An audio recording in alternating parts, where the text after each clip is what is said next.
Well, hello, everybody, and finally, welcome back to CTT Raw, is what we called it before, and we'll keep going with that.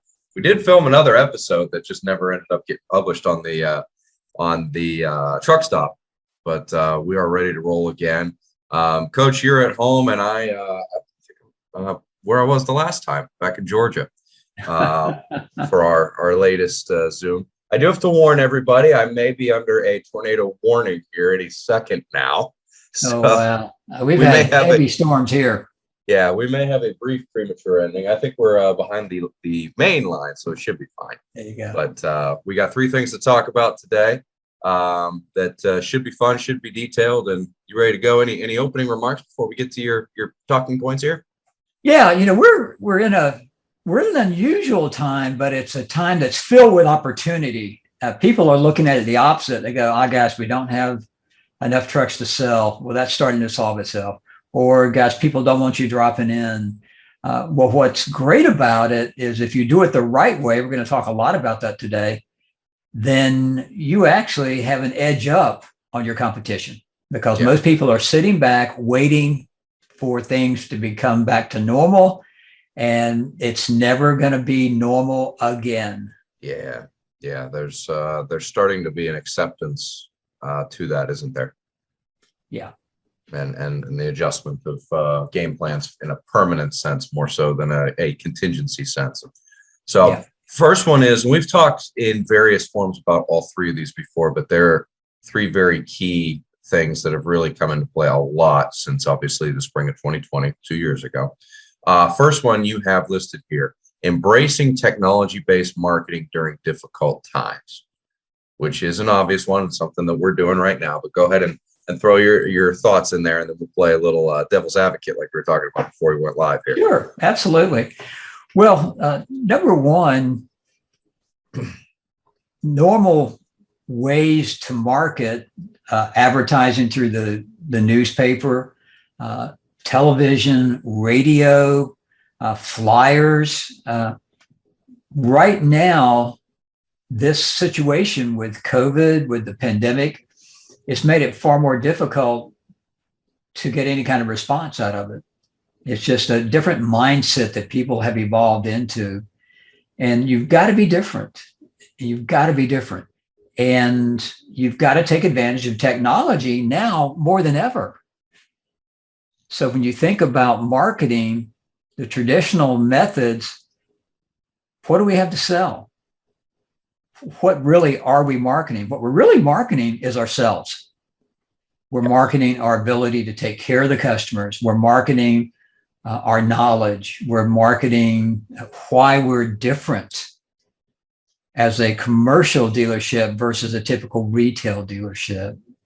And the best way to do that is through technology. We're doing it right now with this Zoom call. We're taking advantage of touching hundreds or maybe thousands of people in a very inexpensive manner, but yet getting better results. And so that marketing also has to be the right mixture of the personal touch. Getting to know your customers from a true relationship standpoint. If ever there was a time to make that happen, it's now. And think about this. What is your competition doing? They're sitting back and they're waiting. And right now is not the time to sit back and wait and use the pandemic as an excuse. Now's the time to pick up the phone, to contact people. If ever there was a time to be part of groups, it's now. Mm-hmm. Yeah, and we'll get to that in the third point. Two things I want to add on top of this, and then I'll ask you my question that we were debating earlier. One is, just because you don't have any vehicles doesn't mean you can't market, especially on social media. There's all kinds of different content within your dealership that you can throw out there, and they might not necessarily get you any kind of real numbers, but it'll still keep regular posting as part of your repertoire. And I can't emphasize how important that is, because in part, I just haven't been able to do it for us lately. And, you see some struggles on that side of things. But, whether it's highlighting personnel that certain outfitters have done a great job of, and certain manufacturers have too, highlighting anything within the fixed ops side of things, what this particular part does or why you need to do this service. there are all kinds of ways to market your dealership that have nothing to do with the actual vehicles. Absolutely. So consider that. Absolutely. And then the second point I want to throw out there, because you kind of alluded to it, we did have a great response and a lot of fun response from the first time that we did this. So I want to thank everybody before I forget about that. Hopefully we can get a little bit more regular on it, because the raw setup was a lot of fun for a lot of people. So just want to throw that out there. Now, the devil's advocate question, because you and I were going back and forth on this. You talked earlier about how face-to-face is something that is still a challenge, for lack of a better term, making face-to-face sales calls. And more importantly, I think the word drop-in or cold call, that phrase. I had suggested that I didn't feel from a pandemic standpoint that was there anymore, because of course I see it in service departments every day, that people dropping in, dozens of people a day. And you thought that they were two completely separate worlds in that instance. So why don't you talk about that? Yeah, absolutely. The point is approaching the prospect or customer at their place of business versus them coming to your place of business. They're thinking in terms of, wow, gosh, I got to take my vehicle in. Typically they're going to call for an appointment, but a lot of times they're going to drop in because they're looking at the dealership in a different light than us going to them. They're looking at the dealership, well, there are people dropping in all day. What's the big deal?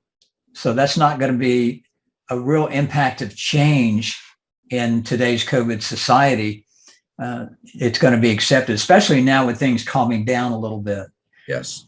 On the reverse, though, they're bringing their vehicles in along with lots of other people that are bringing their vehicles in. The reverse is going to them on a sales call. And how many people are going out and making sales calls? Yeah. They're not. So it's a more isolated incident. And you're going to see, and I've already seen this in certain companies, there's going to be, wear your mask or by appointment only. We're seeing more and more and more of that because of the isolation, the COVID-19 restrictions.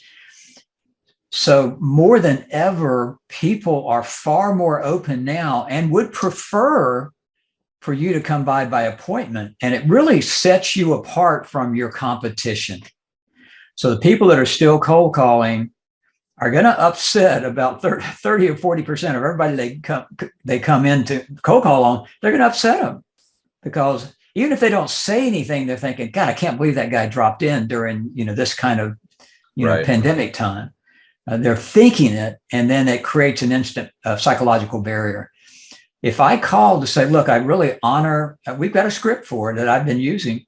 We really honor your time. We really honor, what's going on right now. Would love to come by. We can wear masks if you prefer not. I mean, you can set that call up right to where you're going to make them feel comfortable. What we found out is most people don't care if you got a mask or not. The fact that you called and that you were thoughtful enough to understand they might have a different attitude is the big barrier breaker. And that's the key. And we're getting great results out of calling for appointments versus drop-in. Drop-ins were never an efficient way to do this business. Why? One, you don't even know if they're going to be there. Number two, you don't know if you're going to get to the right person and wasting your time. They call them gatekeepers for a reason. They're keeping the gate closed more so now than ever. One of the things we're doing, though, even with our appointment calls, we're trying to base our appointment calls off of events or encounters. Mm-hmm. And let me talk about both of those real quick. We go to a home builder's Zoom meeting like we're doing right now. And there are 20 people on the Zoom meeting. It's going to be so much easier for me to pick up the phone after that meeting and say, Will, I was just on the Zoom meeting with you for, ABC Industries. And you mentioned the following, and I'd love to meet with you personally. I think we might have some answers for, what you're facing. So we can actually pick something off of that Zoom meeting on who we even select to call. So that's an example. We go to a a group function, which they're back in play now. We go to a home builders meeting. We go to Associated General Contractors meeting. We go to a BNI, Business Network International meeting. Those are now back in play. And it's so easy, to meet someone face to face. And while we're meeting them face to face, get an appointment. And Will, the very simple way we do that, and you've seen me do it, you've done it, where we start a conversation with someone. We talk about their favorite subject, their business, their life, their hobbies, their interests, their family, their children. And we start bonding. And then we very simply say, gosh, I'd love to see your operation sometime. And what happens almost every time? Yeah, sure. Come on by. Yeah, come on by. So that's more in play than ever. And I've done it over and over and over. And people ask, does that really work? And my answer is, it works for me because I do it all the time if I'm in a dealership. I'm talking with a couple of dealerships right now that we might be making sales calls. And they're always in a state of shock. When they say, well, wait a minute, you actually make sales calls with us? I go, yeah, doesn't everybody? And the answer is no, they don't, but we do. And that's one of the things that sets us apart. Yeah, the cornerstone of our dealership consulting. You reminded me then of two more things. One, when you said, I'd love to see your operation sometime, which is a standard, setup line for being able to do that. My wife and I were watching the TV show Schitt's Creek 2 or 3 nights ago. And Eugene Levy, who's a character in there, sort of a businessman, former businessman, trying to get back into it. He actually uses that line in the particular episode we were watching last night. So I randomly started laughing. And it happened to be the guy's kitchen where he made all of his muffins. So I brought him actually into the house, and it was great. I was thinking about you the whole time it was happening. And the other thing is, when you're talking about dropping in versus setting up an appointment, whether COVID exists or not, you talk all the time about the 1-3-6-9-8-1 or 81. Yeah. And the process there. And basically, one is you'll get 1% of sales on the first sales call, 3% on the second sales call, so on and so forth. Well, just by setting the appointment and then going on the appointment, there's 2. Yeah. Versus 1 is a drop in if you even get that 1. So you're going from 1% to 3%, but you're already 2 steps toward the sale just by adding that extra step of making the appointment call. And then if you could add on top of that, verifying some of the things for their COVID policies and whether they still exist or not, whatever. That's a good practice as well. You take them into consideration. So absolutely. You did answer our third point as far as talking about groups and everything. So let's go back to the second point, which is that you and I, of course, firmly believe this, and I'm doing this every day with dealerships around our area. There's never been a better time to catch up on training because so many of the cornerstones still exist. There have just been little minor tweaks here and there. It's the same cake. It might just have different icing now, I like to say. But there's also a lot of new stuff that we can add on to it as well to make you even better than before. So talk about some of those things as far as why training is so important right now. Yeah, training's so important because they need to learn how to adapt to today's environment. That's one right there. I mean, it's again, I sincerely believe with what's just happened, the drop-in call has actually become a bigger negative than before the pandemic, because people don't expect you to just show up. I mean, they built up an immunity to it. So that's one thing. Number 2, it's so rare that someone does call and ask for the appointment that right away it sets a level of professionalism that they're not used to. So you set yourself apart simply by picking up the phone. And again, we prefer to have a referral when we pick that phone up. Yep. And referrals don't always have to be people. They can be organizations. We say, hey, we're both members of the Home Builders Association. Right away, we've created a connecting point. So again, just the fact, my saying, the road to the extra mile is never crowded. Mm-hmm. Well, asking for that appointment, doing a little bit of homework before you call, better basing that call off of a Zoom meeting where you were on the same meeting, you actually were able to see each other.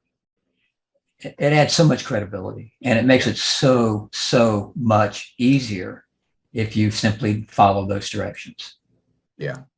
So how about another angle of training that you feel could really be taken advantage of right now?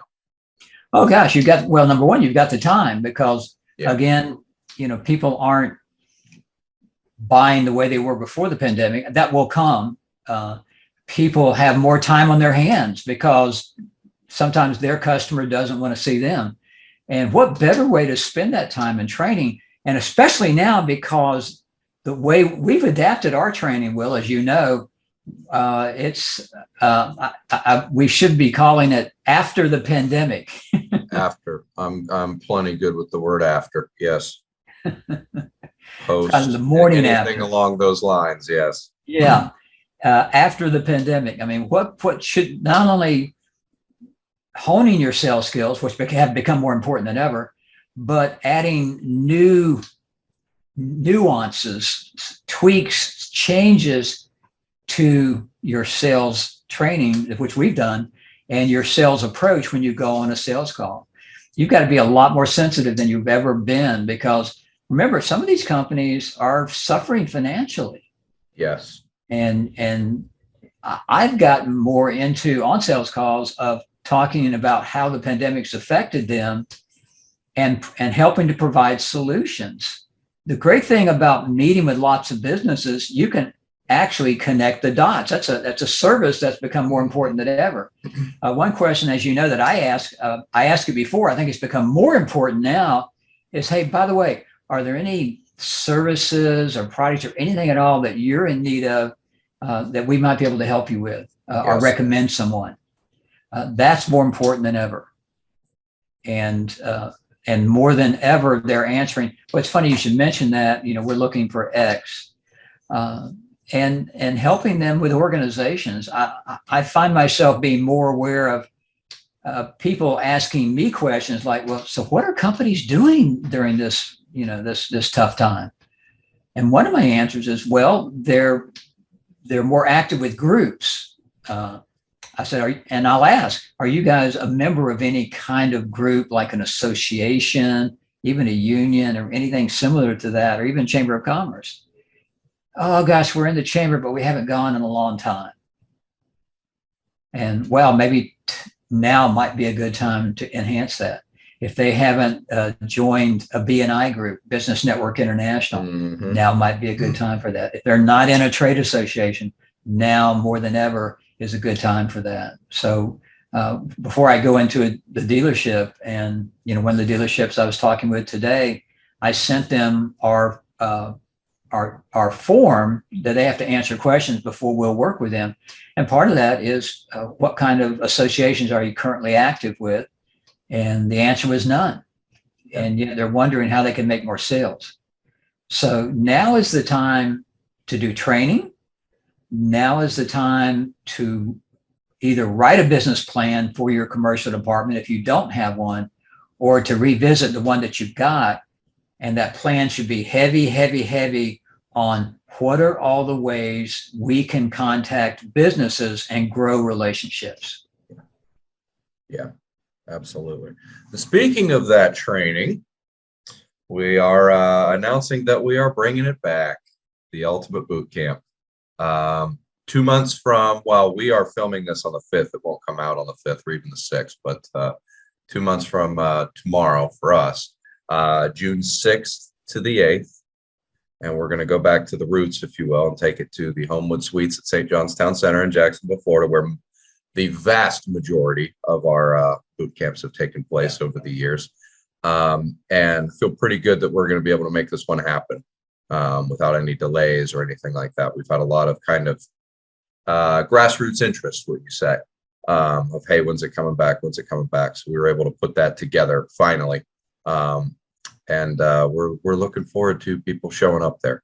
So but one thing about that that I want to finish with is I'm really looking forward to the moment that happens at every boot camp when people come together and they kind of solve a problem together. It is my favorite part at every single one. All, whether it's 4 people there, 10 people there, more people there, how they all kind of come together in one conversation, and you and I can just sit back and let it play out for 10 minutes, 20 minutes, whatever. And given all we've been through the last 2 years, I am very excited to see that happen, however it plays out. Amen. And it always happens. It does. It does. It's a great one. So anything to add on that in particular before we wrap up here? Oh, great point. Back to what you and I both believe in. It's all about relationships. Mm-hmm. It's kind of funny. I got a call from Kurt Remsing today. Nice. One of our longtime friends and just a super, super guy. I was just reconnecting. And then I got another call from another dealer, just wanting to say hi and check in. So I picked up the phone and called 2 dealerships. And think about this, if nothing else, if you just called 5 of your good customers or new customers every day, just to say, I was thinking about you, want to make sure you guys were okay. If the conversation never got any more in depth than that, you just took that relationship to a whole new level. Yes. And so today I started making those calls again, and lo and behold, everyone was a positive call, from Park Chevrolet in North Carolina to Kurt Remsing to you name it. I mean, we had a lot of good calls today, and I enjoyed the conversation. And we'll talk a lot more. You and I'll brainstorm a lot more about that. Yeah, absolutely. And to that point too, to wrap up, that's something I recommend for my dealerships too on the service side of things. They're graded heavily and performance-wise on surveys, customer surveys. And so a little bit of a tweak there, but the same kind of thing. Hey, just checking in on you with their best customers, because you're going to get good output from them. So there's obviously a good value there, but still it continues to establish that relationship in a good way. Amen. So this is fun. We got to do it more often. That's on me, but still we'll make it happen more often. So any closing remarks? Yeah. If ever there was a time to be proactive and active, it's right now. Yeah. Because everybody else is sitting back, singing the blues, hoping this goes away. And hope is not a strategy. I mean, it's nice to be hopeful, but it's certainly not a strategy waiting for things to change. You have to make them change. Yes. And now is the time to do that. Beautifully said. We'll wrap it up there, and we will see you guys again soon for CTT Raw. Very Thanks good. for joining me, Coach. Take care. Take care, Will. We'll see you.